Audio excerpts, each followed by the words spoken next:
warahmatullahi wabarakatuh. Waalaikumsalam warahmatullahi wabarakatuh. Alhamdulillah lazi hadana li hadza wa ma kunna linahtadiya laula an hadanallah. Asyhadu an la ilaha illallah wa asyhadu anna Muhammad abduhu wa rasuluh la nabiyya ba'da. Pertama dan utama sekali, marilah sama-sama kita memanjatkan puji syukur kehadiran Allah Subhanahu wa taala, karena berkat rahmat dan karunia itu jualah kita telah dapat berkumpul di ruangan kita pada siang hari ini, yang tak lain dan tak bukan adalah untuk kegiatan. Kebetulan itu pada hari ini Ibu Evi Nurma Utami SPD itu dalam menjalankan itu calon guru penggerak, ya. Di sini kita sama-sama mendoakan mudah-mudahan kegiatan CGP dari awal sampai akhir itu bisa berjalan dengan lancar. Amin amin ya robbal alamin. Kemudian juga untuk mengawali acara, marilah kita sama-sama membacakan Al-Quran, yaitu Al-Fatihah. A'udzubillahi minasyaitonirrajim. Bismillahirrahmanirrahim. Alhamdulillahirabbil alamin. Arrahmanirrahim. Maliki yaumiddin. Iyyaka na'budu wa iyyaka nasta'in. Ihdinas siratal mustaqim. Siratal ladzina an'amta 'alaihim ghairil maghdubi 'alaihim waladdallin. Amin. Amin amin ya rabbal alamin. Baiklah, saya sebagai pembawa acara pada pagi hari ini, pada siang hari ini akan menjelaskan susunan acara. Yang pertama itu adalah pembawa acara yang sedang berlangsung. Kemudian yang kedua itu pemaparan materi oleh Bu Evi Nurma sebagai calon CGP akan mempresentasikan di depan kita bersama pada hari ini. Kemudian yang ketiga itu adalah tanya jawab, dan yang keempatnya itu adalah penutup. Baik, untuk bisa menghemat waktu, kita masuk saja kepada acara yang kedua, yaitu pemaparan materi yang akan disampaikan oleh Bu Evi. Kepada Bu Evi, dengan waktu waktu dan tempat kita persilahkan. Silakan Bu Evi. Assalamualaikum warahmatullahi wabarakatuh. Waalaikumsalam warahmatullahi wabarakatuh. Ya, terima kasih kepada semua rekan guru yang telah hadir pada acara hari ini. Saya ucapkan juga terima kasih kepada Bu Evanila yang sudah membuka acara hari ini, dan juga moderator hari ini Ibu Ulfa, rekan kita juga. Sebenarnya kita diskusi ini santai aja ya, ibu-ibu semuanya. Saya cuma ingin memberikan materi atau ilmu yang sudah saya dapat selama CGP, terutama di bagian budaya positif. Makanya judulnya aksi nyata diseminasi budaya positif, seperti itu, ibu semuanya. Baik, sekarang saya langsung saja ya ke materinya. Dibuka dulu. Operatornya siapa? Iya, bisa.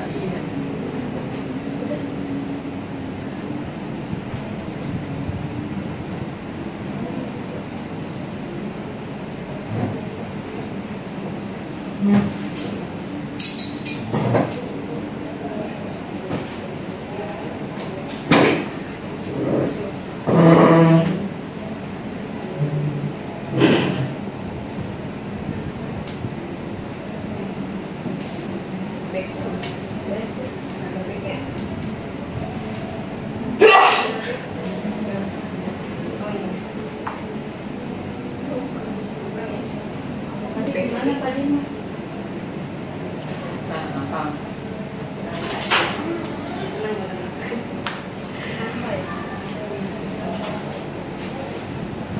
Sebentar ya, ibu-ibu lagi ini dibukakan dulu kancanya.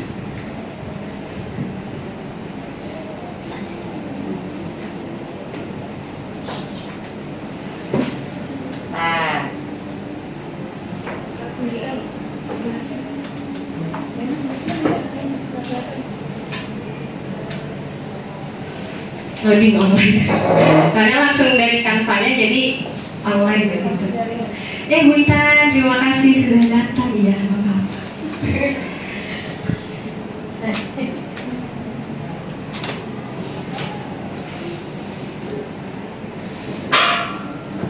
Di sini ya, judulnya rekan-rekan semua, aksi nyata diseminasi budaya positif SMA Negeri Matambun Selatan di tanggal sekarang 7 Juni 2024. Diseminasi ini maksudnya saya ingin memberikan informasi yang sudah didapat, lalu mudah-mudahan bisa dipahami, disadari oleh teman-teman semuanya yang nantinya bisa diaplikasikan di kehidupan sehari-hari di sekolah, terutamanya seperti itu. Kita ini mengutamakannya lebih ke budaya positifnya.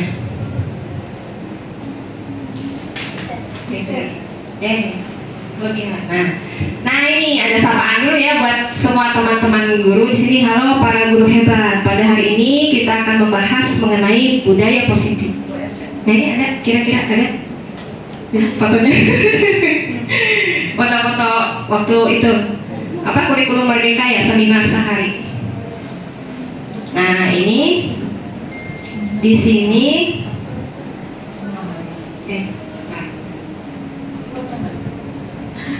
adalah Bu Korea.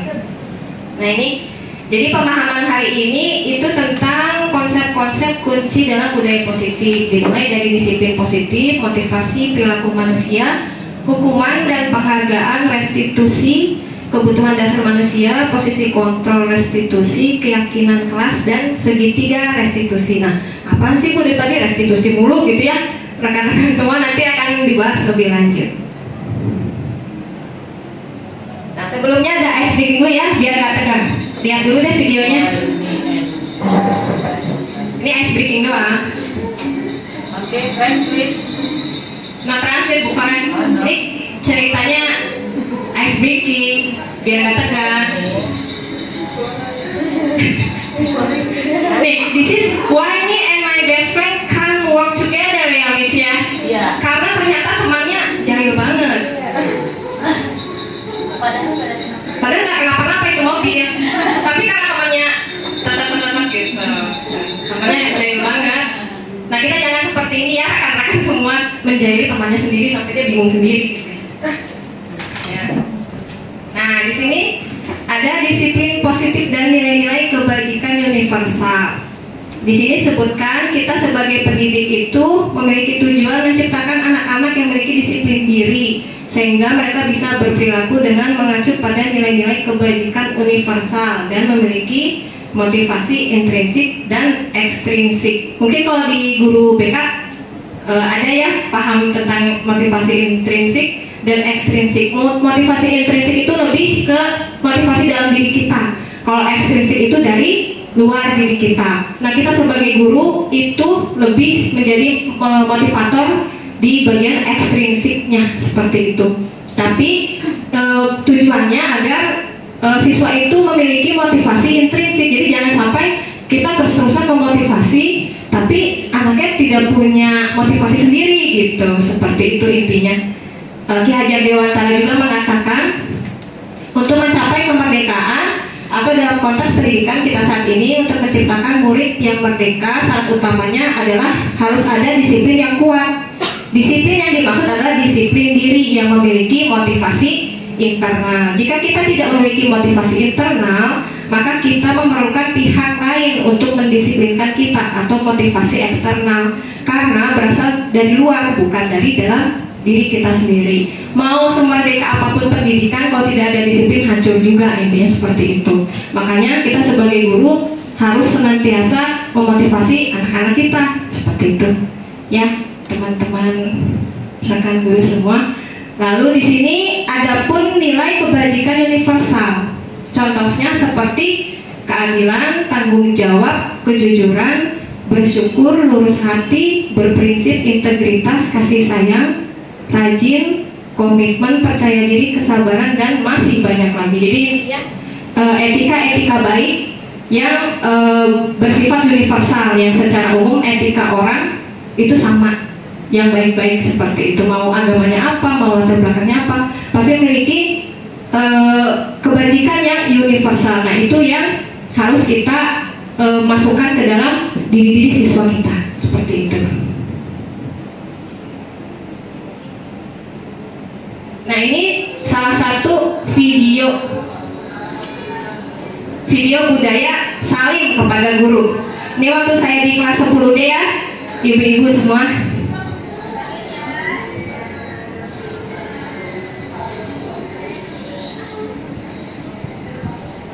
Ini waktu saya ngasih tugas kayak gini.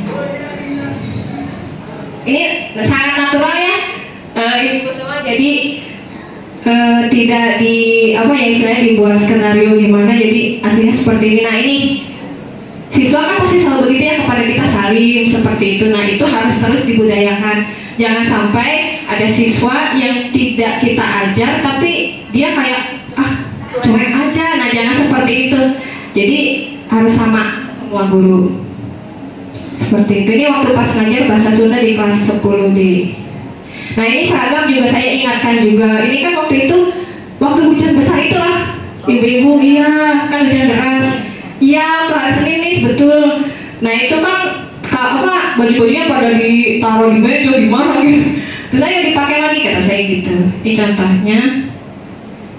Nah sampai yang tadi dulu rekan-rekan, kira-kira ada ini nggak langsung ada pertanyaan atau nanti semua pas terakhir Bu Ulfa? Terakhir aja kali ya Bu, soalnya biar dijelaskan dulu semuanya. Nanti mungkin kalau misalnya ada yang kurang paham bisa langsung ditanyakan.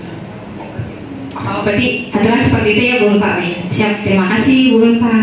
Berarti dilanjut ke teori motivasi. Tadi kan sudah tentang kebajikan secara universal ya, kebaikan secara universal. Sekarang lanjut ke teori motivasi. Di sini menurut Diane Gozen dalam bukunya Restructuring School Discipline menyatakan ada 3 motivasi perilaku manusia. Yang pertama untuk menghindari ketidaknyamanan atau hukuman. Yang kedua untuk mendapatkan imbalan atau penghargaan dari orang lain. Yang terakhir untuk menjadi orang yang mereka inginkan dan menghargai diri sendiri dengan nilai-nilai yang mereka percaya. Ini maksudnya teori motivasi ini kita lihat ke siswa-siswi kita. Kira-kira waktu dia berperilaku aneh atau di luar aturan sekolah, itu dia motivasinya apa sih? Nah dilihat dari 3 ini. Nah kalau misalnya nih, kan kita pagi-pagi suka ada siswa yang telat. Nah itu kira-kira dia masalahnya apa gitu kan, dilihat dari motivasinya. Tapi setahu saya sudah mulai berkurang ya ibu-ibu semuanya.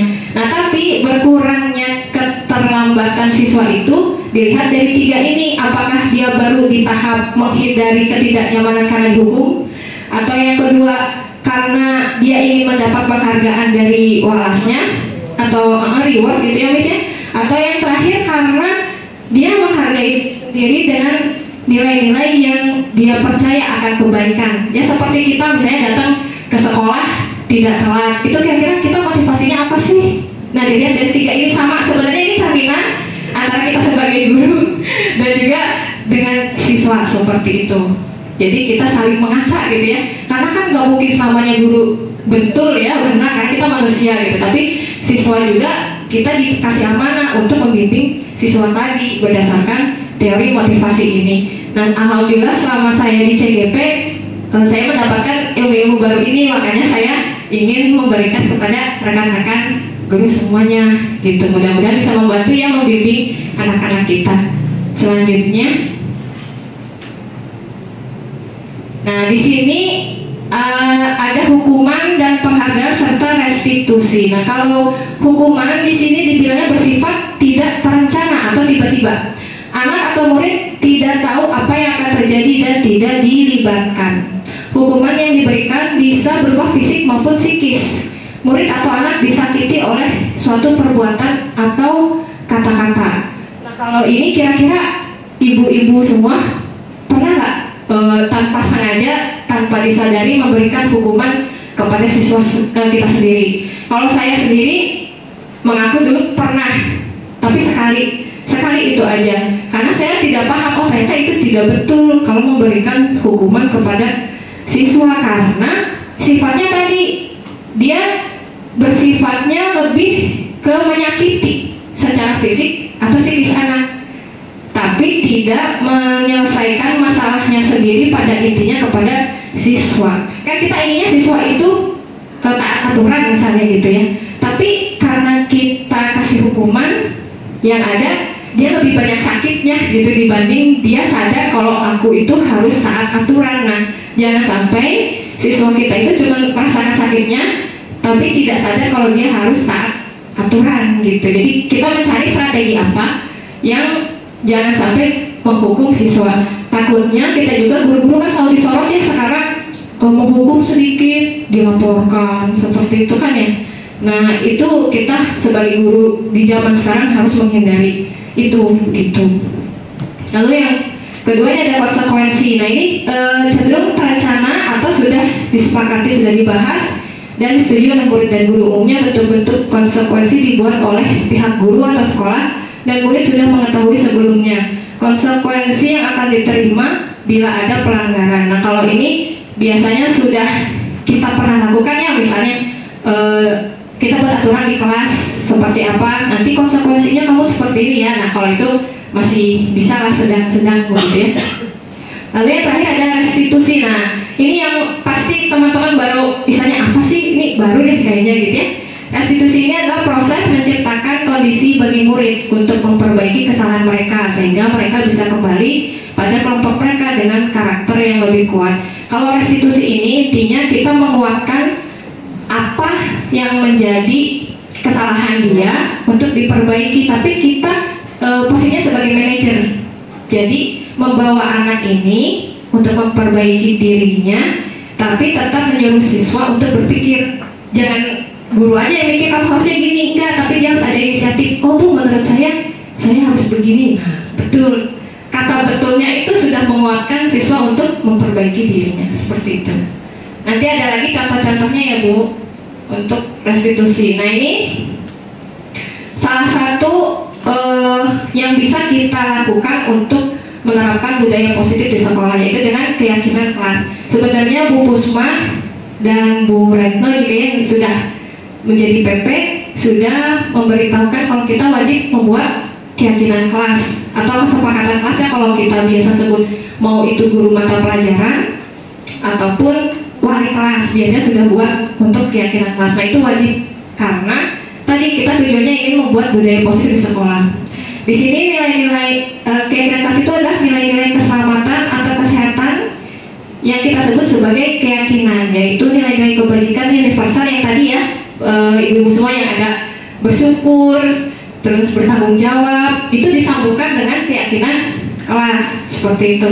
Terus disepakati secara tersirat dan tersurat lepas dari latar belakang suku, negara, bahasa ataupun agama. Nilai kebajikan bahwa menekankan pada keyakinan seseorang akan lebih memotivasi seseorang dari dalam, karena motivasi dari dalam itu pasti ujung-ujungnya dari kebaikan diri orang itu sendiri.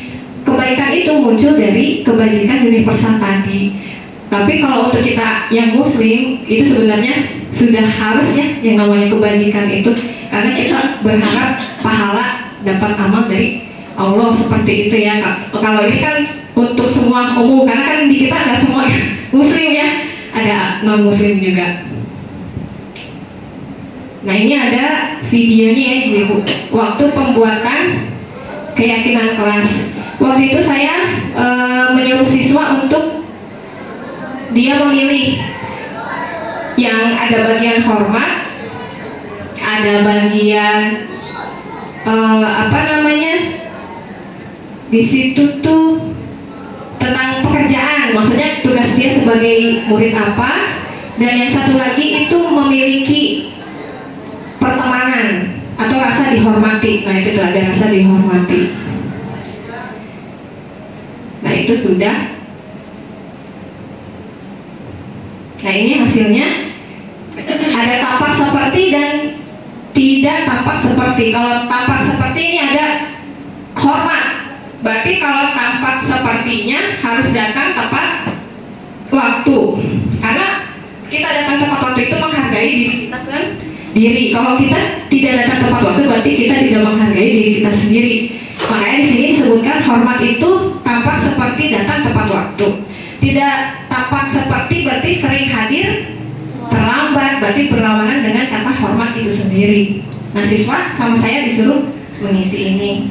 Tapi waktu itu sebangku, jadi sebangku ada yang satu tampak seperti, yang satu tidak tampak seperti, terus sticky note-nya ditaruh sesuai pilihannya. Terus bekerja, tampak sepertinya ini tekun. Kelihatannya tekunnya Bu Korea. Ini tekun bekerja dan menyimak guru. Nah, tidak tampaknya tidak mendengarkan guru dan acuh ke acuh. Nah, ini kan biar siswa tuh paham, oh kalau aku berbuat begini tuh tidak sesuai ya dengan bekerja itu, kalimat bekerja. Terus rasa diterima dan dimiliki, tampak sepertinya melibatkan semua anggota kelompok, tidak tampaknya mengucilkan salah satu teman kita. Nah, ini sering terjadi di kelas-kelas sebetulnya, dan nanti itu pasti ada circle. Iya, nah ini awalnya dari ini rasa diterima dan dimiliki, tapi banyaknya tidak tampak karena mengucilkan salah satu temannya. Karena biasanya kalau di kelompok tuh kan ada yang oh ini kerja semua, yang ada yang kerja ada yang enggak gitu ya. Akhirnya ada teman yang dikucilkan seperti itu. Lanjut lagi. Nah ini akhirnya sudah disimpulkan dari yang tadi itu dibuat keyakinan kelas seperti ini di kelas 10D saya. Ini pertama tidak ribut di dalam kelas, kedua saling kepada guru, tiga menegur, maaf ya itu menegur guru ya ketika berpapasan, mendengarkan guru ketika menjelaskan, menghargai pendapat orang lain, tidak meninggikan suara ketika berbicara kepada guru. Nah ini pernah ada kasus di kelas saya, salah satu siswi dia nadanya memang anaknya pintar, tapi tadi nadanya tinggi dan sudah saya dikasih metode segitiga restitusi itu, tapi saya itu diam sebenarnya videonya ditaruh di sebelah mana, jadi dia nggak sadar kalau di video gitu ada. Tapi kalau yang saya masukkan di sini, ini video yang skenario, sesuai skenario, nanti ada contohnya ya ibu-ibu untuk dipraktekkan seperti itu. Terus tadi berbicara dengan kosakata yang baik. Nah siswa kita kan banyak kata-kata seperti itu loh. Itulah verb ini ya Miss ya. Nah ya verb ini kayak gitu, kata-kata kotor gitu. Terus taat aturan sekolah, menggunakan seragam yang rapi. Nah ini saya tiap hari itu sampai apa ya, capek mungkin ya mulut kita ngomong, tapi memang kewajiban kita. Kalau nggak seperti itu siswa tetap aja seragamnya gitu aja kan ya, nggak rapi. Terus mengerjakan tugas tepat waktu, ini maksudnya ya, melaksanakan piket. Nah ini nih, kalau wali kelas pasti tahu nih nggak piket gitu kan, ada yang males-malesan kayak gitu. Terus ikut andil dalam mengerjakan tugas kelompok, ini juga sama, jadi masalah di kelas juga, makanya harus ada ini, ikut andil. Terus tidak memilih dan membeda-bedakan teman. Jadi dari sini circle tadi ya Miss ya. Nah ini akhir dari pembuatan keyakinan kelas di kelas saya waktu itu seperti itu. Nah ini salah satu hal yang bisa diterapkan seperti itu ya ibu-ibu. Lagi.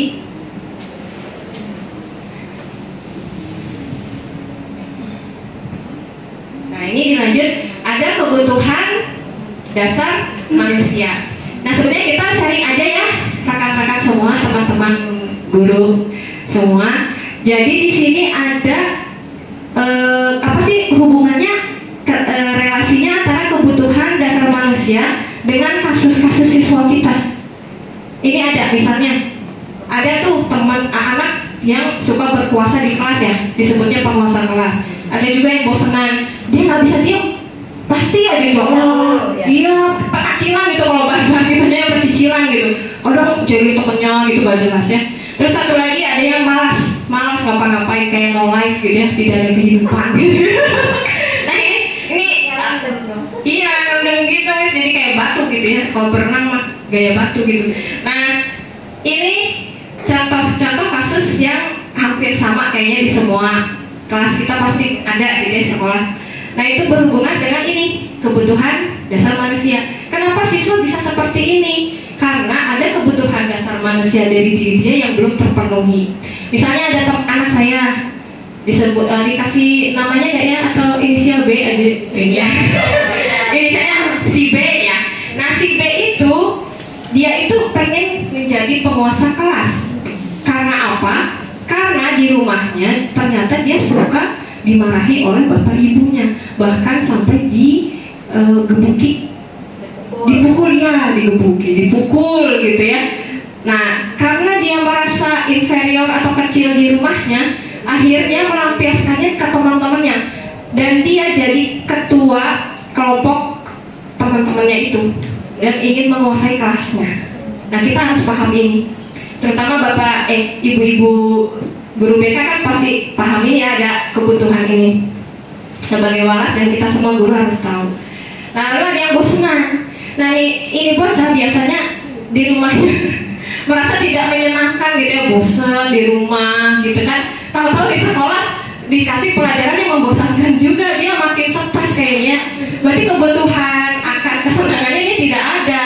Makanya kita sebagai guru harus memberikan media pembelajaran atau yang menarik gitu ya, misalnya tebak kata deh atau apa gitu, jadi materi masuk tapi bocah merasa senang gitu, tidak merasa aku belajar tidak menyenangkan, yang monoton seperti itu. Nah, ini ada yang malas. Nah, kalau yang malas itu bisa dari beberapa faktor ini, tidak cuma satu biasanya kalau malas ya, tapi bisa jadi kalau yang kasus saya ada si A namanya. Si A itu dia kurang kasih sayang dan merasa diterima di keluarganya karena dia itu anak bungsu. Kakak-kakaknya itu pintar-pintar, ada di ITB, ada di Undip. Insecure ya? Iya, insecure Miss. Dan dia merasa aku mah nggak ada apa-apa dibanding kakak-kakak saya. Dan kebetulan orang tuanya juga membandingkan.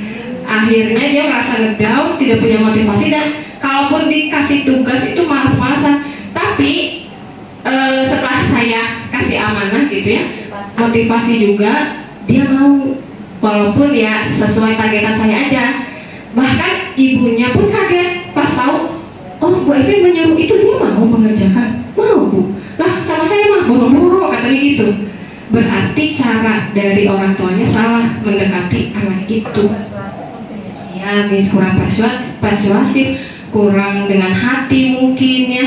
Jadi ya dia merasa buat apa sih saya ngomong sama orang tua gitu, karena saya tidak dapat ini rasa sayang dan rasa diterima seperti itu. Jadi intinya dari kebutuhan dasar manusia ini itu berhubungan dengan adanya kasus-kasus siswa di kelas kita. Jadi kita harus paham itu, intinya seperti itu. Dilanjut lagi.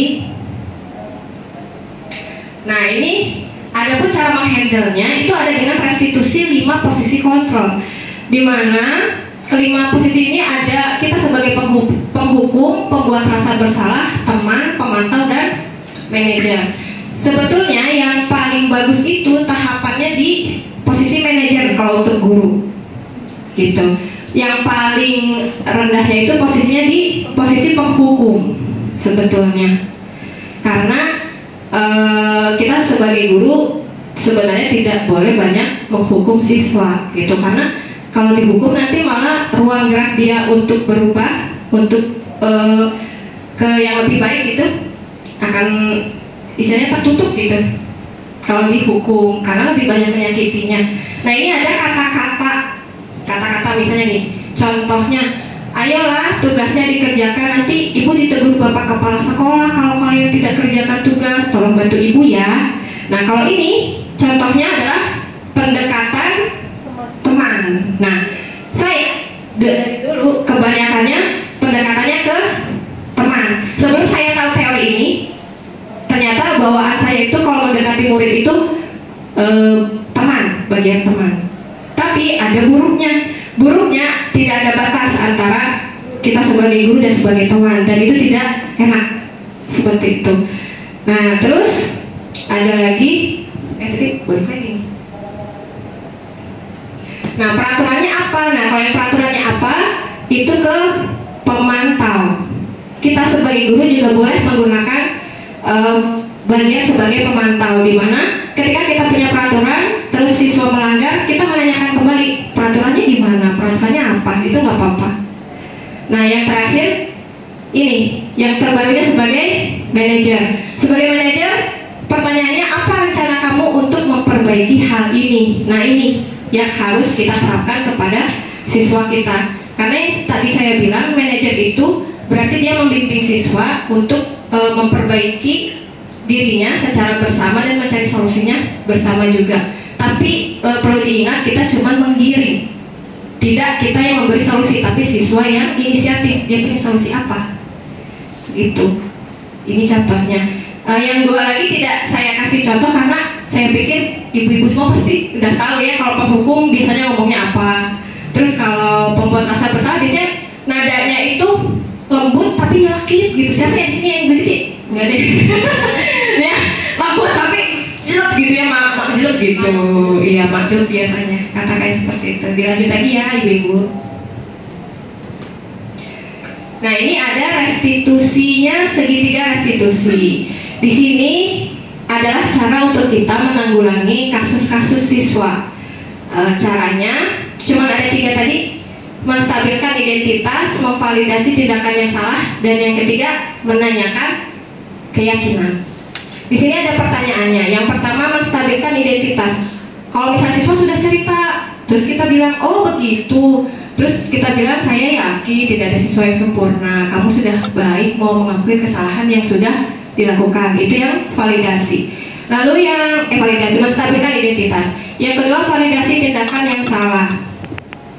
Nah, yang itu, yang ini, kamu patut bangga pada dirimu sendiri karena telah melindungi sesuatu yang penting buatmu. Tapi bagaimana dengan tindakan yang dilakukan? Apakah benar atau salah? Nah, yang terakhir, menanyakan keyakinan. Untuk kedepannya, apa yang akan kamu lakukan saat ujian berlangsung? Misalnya kalau dia mencontek saat PSTS misalnya atau PSAT. Lanjut lagi. Nah, ini ada contoh videonya ya. Saya membuat skenario kalau ini dengan Jansen murid saya. Selamat sore, Jansen. Duduk ya. Sore itu berarti. Ibu dah. Siap, ya Ibu. Dengan gambaran tersebut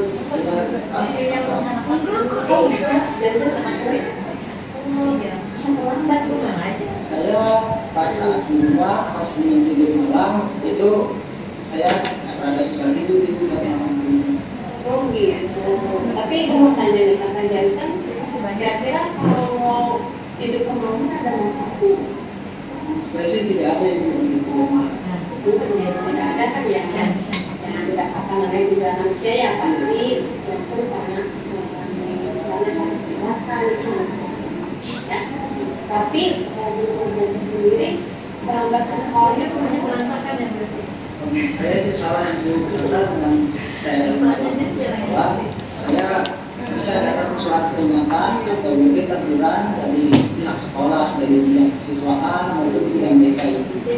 Oh iya ya, ada sanksinya kan ya. Makanya ibu nggak mau dia sudah pakai. Terus menurut Jansen, kedepannya Jansen harus seperti apa? Mungkin yang harus saya lakukan itu harus lebih cepat tidur malamnya, mungkin di saat jam 9 atau jam 10 malam itu saya tidur. Lalu saya mungkin harus bangun lebih pagi dengan dari jam 7 atau di jam 6 itu saya harus bangun di jam 5 pagi atau di jam 4 pagi baru saya harus bangun. Betul ya, seperti Jansen sudah tahu solusinya bagaimana. Terus mudah-mudahan dapat pelajaran ya dari kesalahan sebelumnya. Terima kasih Bill, sama-sama dia, ya dan semua. Oke, itu contohnya. Nah, ini ada satu lagi. Ini outrage. Ini berdasarkan kasus juga sih sebenarnya. Kasus yang diskenariokan tapi memang betul ada, beneran ada gitu. Memang iya dia juga. Tapi suaranya kecil.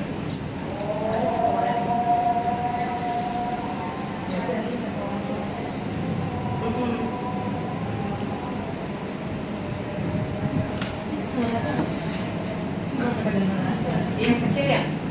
Jadi ini kesalahannya Audrey ini mencontek ketika PSAT.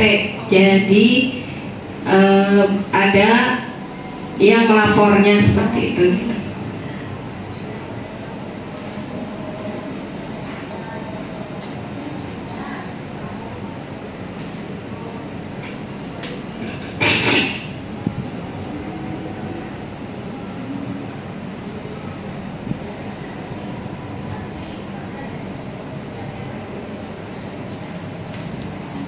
Negeri ini sebenarnya anaknya pintar kan, aktif, iya gitu.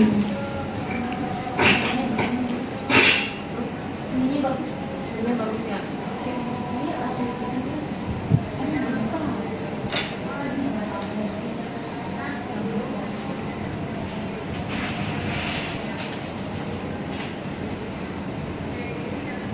Tapi ini skenario ya, rekan-rekan guru semua.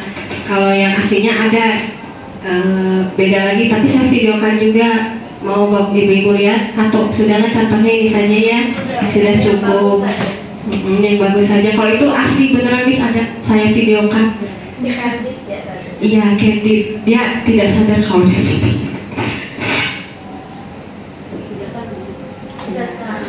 Kalau di itu juga ada asas kerahasiaannya.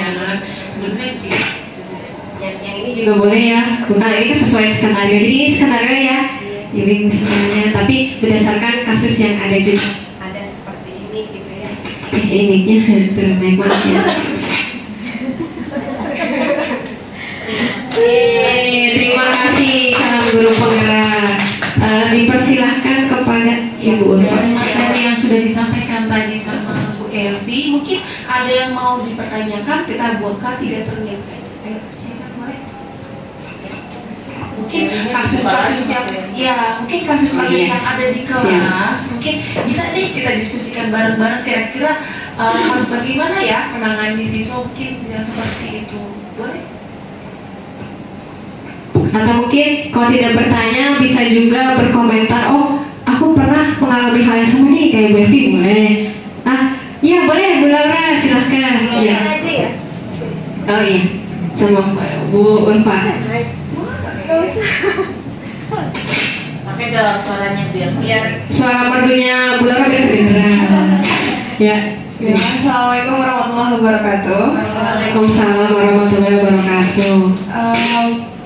Di sini saya mau sharing aja ya Bu Evi. Oh iya boleh, silakan Bu ini Laura. pas banget nih di slide yang ini. Oh slide yang ini, oh iya. Posisi yang 5 posisi kontrol. Iya. Tadi kan kata Bu Evi tadi paling bagusnya jadi manajer nih. Kalau yang di posisi kontrolnya ini. Iya. Nah, saya ngerasanya di sini belum sampai yang manajer nih Bu. Oh iya. Tapi kan 2 semester ini ya Bu. Semester 1 saya menerapkan yang agak enggak yang mau penghukum, enggak. Masih kasih kelonggaran, maksudnya berharapnya siswa ini bisa sadar sendiri sama rasa salahnya dia. Oh iya. Maksudnya ya mau mantau aja. Maksudnya jadi kita kan memantau. punya kesepakatan di mapel ya. Iya, Nah, terus mapel. sudah dicatat. Terus kalau emang dia salah dengan komitmennya lagi, balik lagi ke aturan. Iya.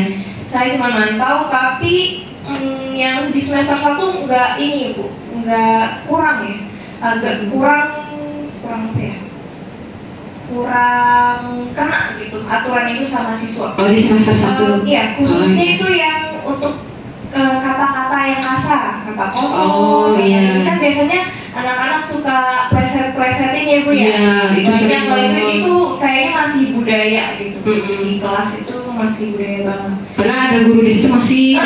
Dan itu ngomong itu lancar banget gitu. Iya lancar, kayak gak ada takut-takutnya iya, gitu ya. kedengeran jelas gitu kan.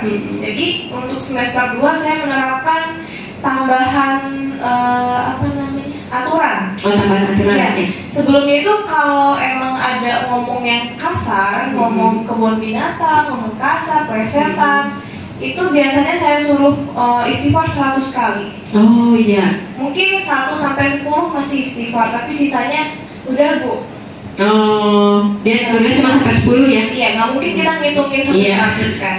Jadi itu kurang jerak menurut saya. Jadi saya kebetulan itu mata pelajaran yang cukup wanti-wanti siswa, fisika. Iya fisika ya. Nah, jadi saya pakai tapi agak apa ya?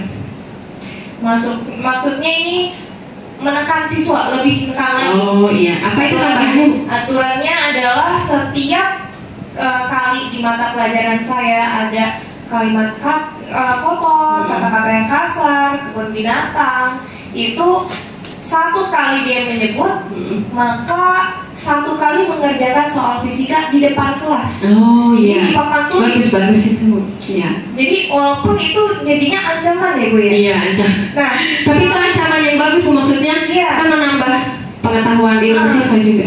Jadi saya presentinnya maksudnya biar lebih natural dan nyaman, murid yang lainnya bisa menerima. Kamu boleh ngomong kayak gitu, tapi kamu jadi pinter fisika secara tidak langsung. Iya. Banyak latihan soal di depan. Iya, lebih banyak ya. Dibandingin teman-teman yang nggak ngomong. Iya. Kasar, ya? Jadi kan teman-temannya pada ini ya, pada ngeliatin kan ngerjain di depan tuh kan groginya Iya. gitu ya Bu. Dan itu alhamdulillah gerak. Menurut saya yang tadinya setiap saya masuk bisa 10 kali, cuma sekali atau enggak sama sekali. Dan tapi minusnya gini, ada hal-hal celah yang jadi bullying Bu di sini. Oh, bullyingnya gimana?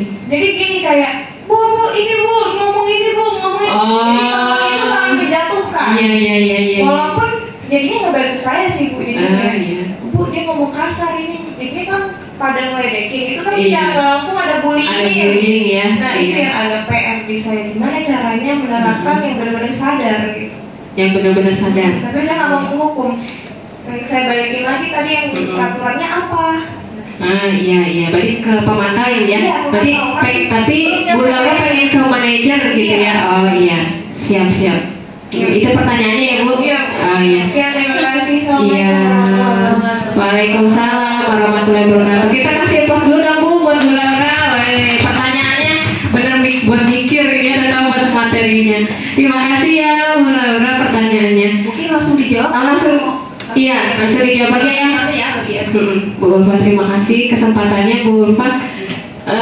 Jadi kalau menurut saya pribadi ya Bu Laura, jadi jawabannya itu berarti sebenarnya sudah efektif ya di pemantau. Cuman yang jadi PR-nya itu siswa malah membuli temannya. Iya, ada tambahan itu gitu ya.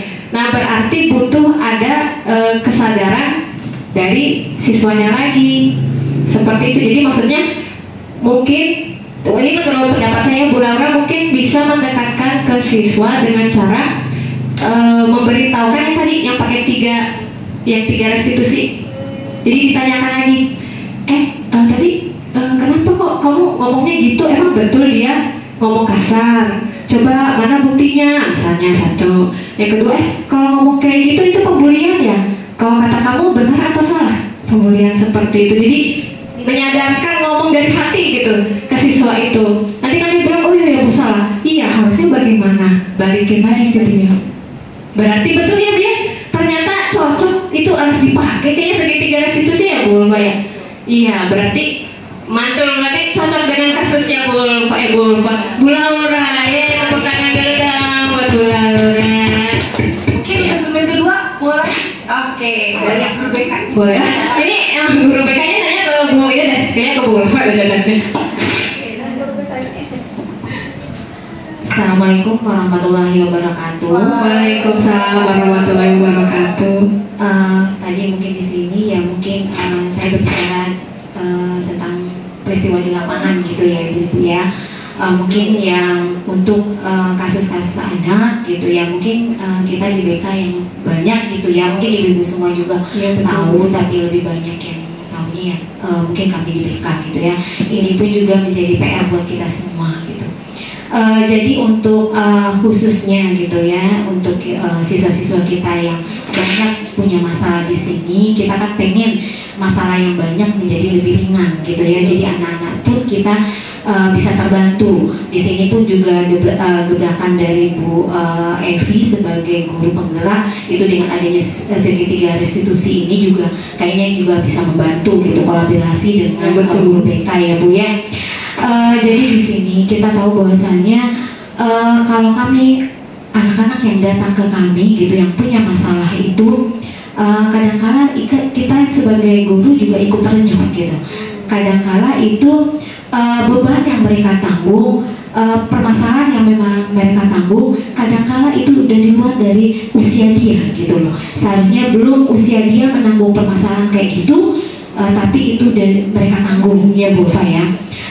Jadi kebanyakan itu beranjak dari keluarga, imbasnya di sekolah. Mungkin anak yang sering tidak masuk, kemudian yang melanggar peraturan, kemudian juga yang mereka malas di kelas gitu ya. Nah jadi itu imbas dari ketidaknyamanan mereka di rumah gitu. Seperti apa yang sudah dijelaskan oleh Bu Evi tadi, memang benar kita sebagai guru sebenarnya sebaiknya kita sebagai manajer. Kenapa? Karena ketika anak berbuat salah, sebenarnya jawaban itu udah dari mereka. Iya. Contoh ketika mereka tidur di kelas, ya kan? Kita tanya, kenapa kamu selalu ngantuk? Ini Ibu dengar dari guru-guru loh, dari beberapa guru. Dia jawab, iya Bu, karena saya semalam tidurnya jam 3, ya kan? Jam 3. Terus itu kamu lakukan udah berapa lama? Udah dari lama Bu. Jadi akhirnya saya ngantuk. Kamu belum bisa mau untuk berubah lagi, belum bisa karena sudah menjadi sebuah kebiasaan. Jadi kan itu sebenarnya. Terus kalau kamu biar bisa nggak ngantuk, kamu tahu nggak triknya apa? Dia jawab, berarti dia tahu kan. Nah, jadi apapun kesalahan, kemudian juga apapun apa yang mereka lakukan itu pasti jawaban di mereka itu ada. Kita berusaha untuk yang sebagai manajer, walaupun itu bertahap mungkin dengan pribadi anak kan beda-beda ya. Ada mungkin mereka dikasih hukuman dulu gitu ya.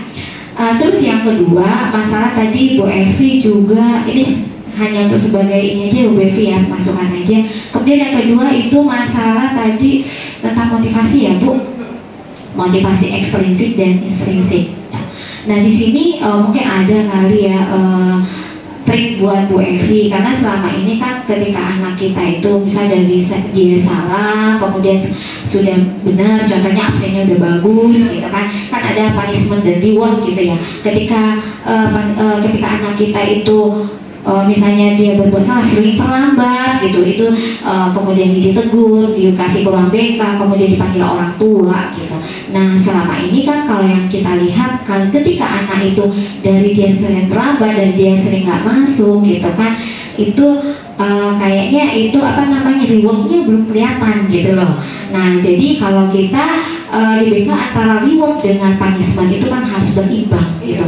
Jadi ada nggak sih trik yang bisa Bu Evi berikan gitu buat kami di sini gitu untuk kedepannya biar anak-anak ini lebih termotivasi, karena kita lihat kan yang terlambat, yang nggak masuk dan sebagainya itu kan ada aja. Mungkin ini yang belum kita lakukan. Ya mungkin itu yang dari saya akhiri wabillahi taufiq wal hidayah. Assalamualaikum warahmatullahi wabarakatuh.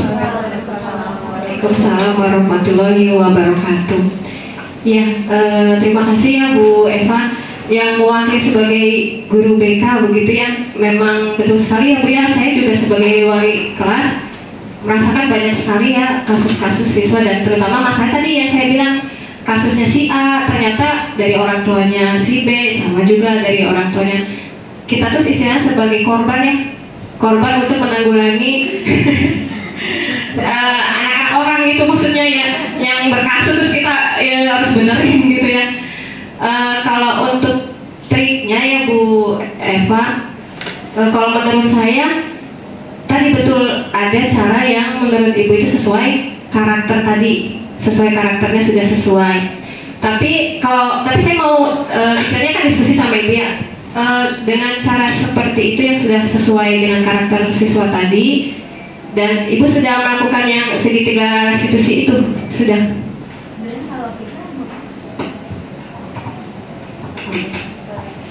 Iya, terima kasih Bu. Kalau kita di BK kan memang tidak boleh yang namanya hukum ya Bu ya, tidak boleh. Jadi kita langsung loncat nih ke bagian yang terakhir. Yang manajer itu ya? Manajer mungkin juga bisa kita pakai yang pemantau. Pemantau ya.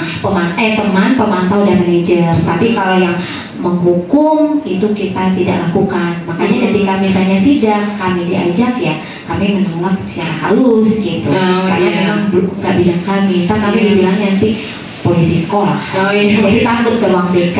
Jadi ikutan TTS ya Bu ya, tim kedisiplinan itu ya sekolah.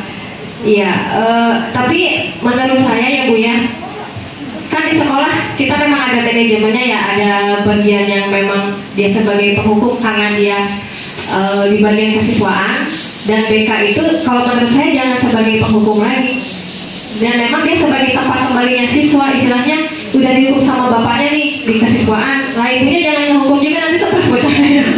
Ya jadi kalau menurut saya sudah tepat ibu sebagai, ini pendapat saya ya Bu ya, ibu sebagai BK, Bu Ulfa, Bu Evanila dan semua tim BK sudah betul, sudah sesuai menjadi manajer karena sesuai fungsinya di BK. Soalnya kalau misalnya Bu Eva dan Bu Ulfa itu bersikapnya di luar dari manajer tadi, malah keluar dari BK-nya sendiri gitu. Biarkan saja itu mah urusannya kesiswaan yang memang dia sebagai bapak gitu, misalnya tegas untuk menghukum, tapi bukan maksudnya menyakiti siswa, tapi kan itu sayangnya kita ya sebenarnya sebagai guru, tapi bentuknya memang seperti itu. Jadi sebenarnya yang dari posisi kontrol ini, kalau menurut fasilitator saya itu tidak ada yang salah sebetulnya, tapi tergantung lagi ke sekolahnya itu sendiri. Misalnya nih, kalau di Indonesia kan sekarang untuk penghukum itu, guru sebagai penghukum itu kan istilahnya bisa dipolisikan gitu ya, jadi kriminalisasi jadi jatuhnya. Berarti untuk menghukum itu kita tidak pakai. Sebetulnya ini bisa dipakai kalau di sekolah luar negeri itu mungkin masih ada yang pakai, karena tergantung situasi sekolahnya itu sendiri dan negaranya itu sendiri. Iya seperti itu Bu. Kalau menurut saya untuk hasil kita kan cuma bisa berupaya dan berproses ya. Kalau untuk hasil maksimal ya kita serahkan lagi kepada Allah lagi ya, istilahnya. Yang penting ibu sudah sesuai dengan iya fungsi dan perannya sebagai BK. Kalau menurut saya seperti itu ibu. Mohon maaf kalau ada kurangnya salahnya.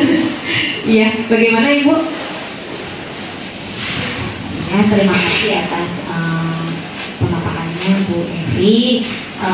Cuma di sini tadi yang itu belum di ini ya Bu ya, ke depan yang masalah reward dan punishment. Oh, yang reward dan punishment. Oh ya. Jadi ketika anak ada salah kan dihukum ya. Iya. Maksudnya bantu orang tua, kemudian ada iya. juga yang berikan itu ya sanksi lah. Iya sanksi. Nah, tapi ketika anak ada perubahan selama ini kan belum kelihatan gitu. Oh belum kelihatan. Jadi bagaimana nih Bu Evi atau bapaknya kalau rencana Bu Evi dengan adanya ini kan bergerak jadi bergerak Oh iya, iya.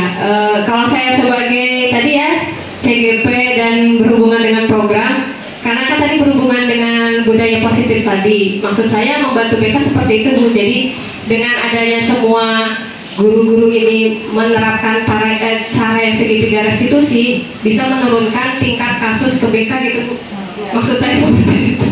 Jadi dengan begitu bisa efektif semuanya kena gitu. Jadi guru, wali kelas, BK, semua manajemen merasakan dampaknya gitu dari gerakan ini. Makanya saya himbau ini, karena ini PR bukan PR BK saja Bu, ini PR kita bersama. Iya semua, tidak bisa BK sendiri, capek dong digebukin sama kasus gitu.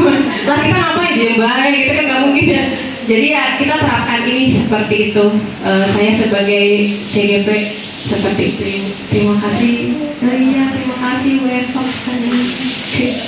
Untuk yang selanjutnya mungkin ada lagi yang mau dipertanyakan atau mungkin pengalaman di luar kelas nih, kira-kira apa nih yang ada masalah yang mungkin bisa kita diskusikan. Iya kita diskusikan bareng-bareng.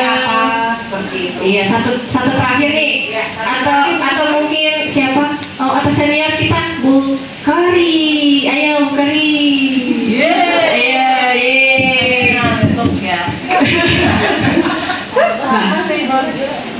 Ayo Bu Kari. Bismillahirrahmanirrahim. Assalamualaikum warahmatullahi wabarakatuh. Waalaikumsalam warahmatullahi wabarakatuh.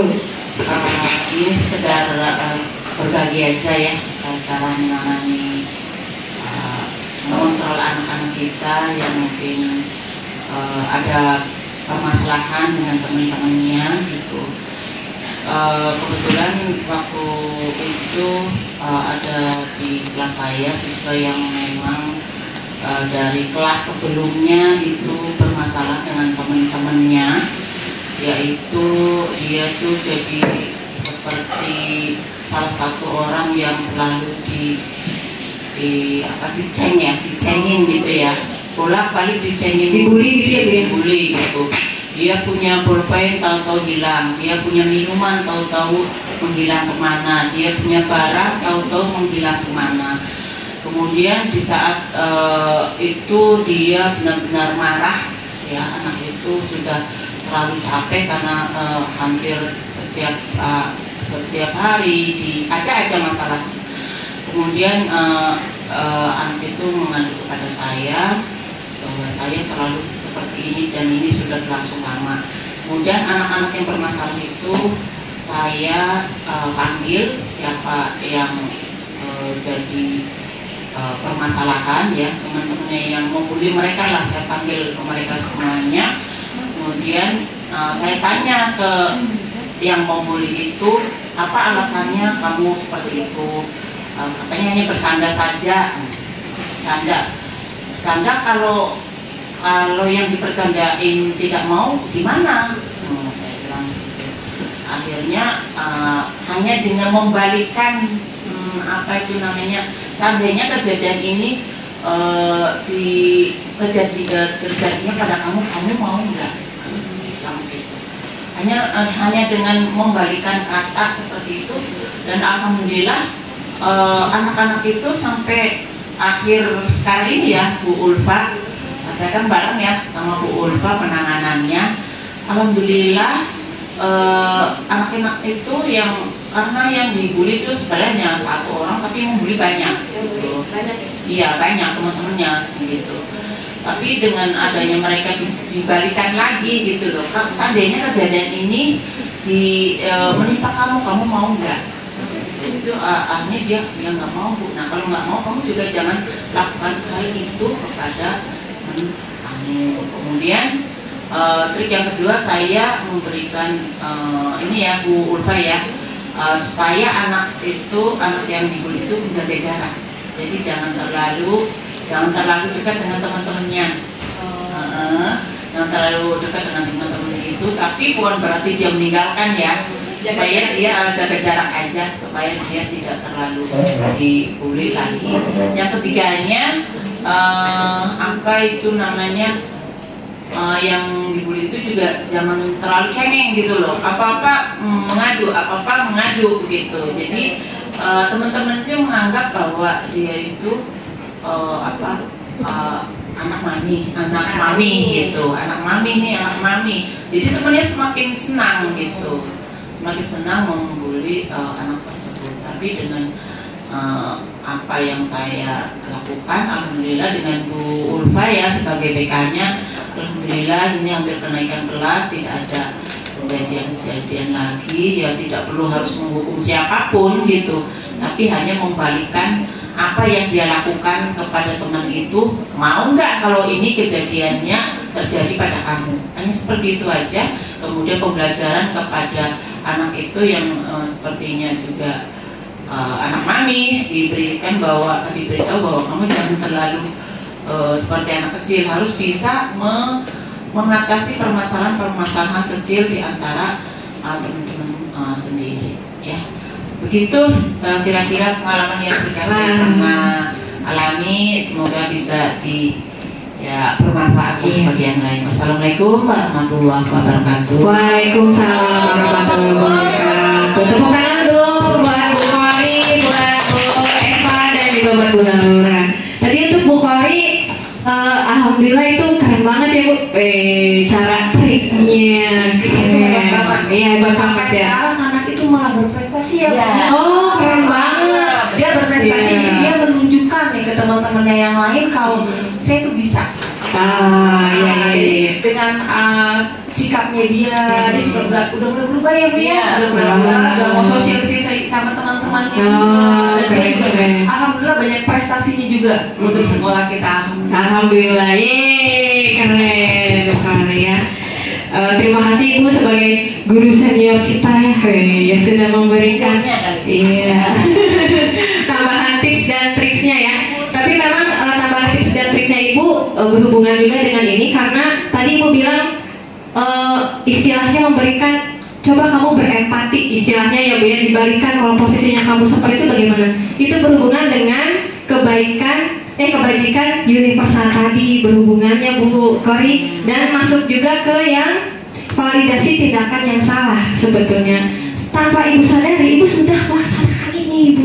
Wih, keren sekali ya. Sudah menjalankan segitiga restitusi tanpa disadari. Saking Ibu berpengalaman dan senior. Jadi ilmu ini pun sudah masuk ke dirimu gitu ya. Keren sekali, alhamdulillah ya. Ternyata guru Seman 5 ini dan setiap masalah itu kalau dalam BK itu kita seperti gunung es ya Bu Eva ya. Gunung es hanya kita masalah depannya aja, di atasnya saja, ternyata di bawahnya itu banyak sekali masalah-masalah dari lingkungan, dari orang tua, itu sangat mempengaruhi juga gitu kan. Kayak perkataan-perkataan mungkin dari lingkungannya atau mungkin dari orang tuanya juga, itu kan mempengaruhi Bu, seperti itu. Jadi bukan berarti anak nakal itu adalah anak nakal, beneran. Betul. Nah, kita harus menggali dulu nih kira-kira apa nih yang membuat dia nakal. Alasannya ya. Contohnya misalnya dia bisa melakukan kekerasan, mungkin mukul temennya atau membuli segala macam. Mungkin kita harus cari tahu dulu nih kira-kira apa nih yang membuat jadi seperti itu, atau mungkin di rumahnya seperti apa, pengakuannya, pola asuhnya seperti apa. Jadi kita harus rajin-rajin lah mencari tahu dulu gitu kan. Curhatlah antara siswa dengan wali kelas. Ya betul. Gitu. Ya. Iya. Siap, terima kasih Ibu Ulfa juga keren Bu gitu. WK yang keren nih. Iya, Ulfa Bu Ulfa juga. Ya. Baik, bagaimana itu aja ya? Mungkin ada yang mau dipertanyakan lagi atau mungkin sudah 3 nih? Iya, sudah 3. Kayaknya sudah. Wah, sudah cukup. Katanya komplit Bu. Penjelasannya pun udah lengkap. Sudah lengkap. Udah paket lengkap ya? Iya, betul. Mantap. Ya, langsung dipahami dan langsung ada kasus-kasusnya yang bisa kita diskusikan bersama. Mungkin itu aja. Terima kasih untuk Bu Evi untuk penjelasannya, gitu kan. Ilmu baru untuk kita yang nantinya akan kita jelaskan di kelas nanti seperti itu. Betul. Iya, sudah Ibu. Terima kasih banyak rekan-rekan semuanya sudah mau mendengarkan materinya sampai akhir, dan mudah-mudahan bermanfaat ya Ibu-ibu semuanya. Iya, amin. Dan kita bisa terserapkan ya Ibu semua sebagai guru hebat. Semuanya guru penggerak keren. Sekarang kita kembalikan ke MC ya Bu. Ya, silakan Bu Eva. Alhamdulillahirobbilalamin. Kegiatan mulai dari awal sampai akhir bisa berjalan dengan lancar ya. Kita mendapatkan ilmu bareng-bareng gitu ya. Mudah-mudahan apa yang sudah dibahas oleh Bu Evi dapat kita terapkan di lapangan untuk anak-anak didik kita. Yang pasti yang kita tahu bahwasanya yaitu tadi ya ibu-ibu ya, saya jadi ulang kembali ya, bahwasanya anak-anak kita sebenarnya semuanya baik ya, semuanya baik, semuanya pengen mereka itu menjadi orang yang lebih baik, tapi ada faktor yang membuat mereka itu seperti ini gitu ya, dari keluarga, dari lingkungan, kemudian juga ya mungkin ada yang di kelas-kelas ibu mungkin yang menemukan yang suka mengambil barang dan sebagainya, itu juga ada loh Bu faktornya gitu. Terus kita pun juga banyak ya guru-guru kita yang dinilai juga oleh mereka ya, dinilai oleh mereka, oh kalau guru ini begini, unik ini begini gitu. Jadi kita pun sebagai guru ketika anak mengkritik kita, asalkan dengan cara yang sopan dan halus, itu kita juga harus bisa menerima, karena ini pun juga membangun buat diri kita untuk kedepannya menjadi lebih baik ya. Oke, itu aja. Mungkin mohon maaf saya sebagai MC mungkin kalau ada salah kata dan salah dalam penyampaiannya, saya mohon dibukakan pintu maaf, karena kebenaran itu datangnya dari Allah dan kesalahannya dari saya. Saya akhiri dengan wabillahi taufiq wal hidayah. Assalamualaikum warahmatullahi wabarakatuh.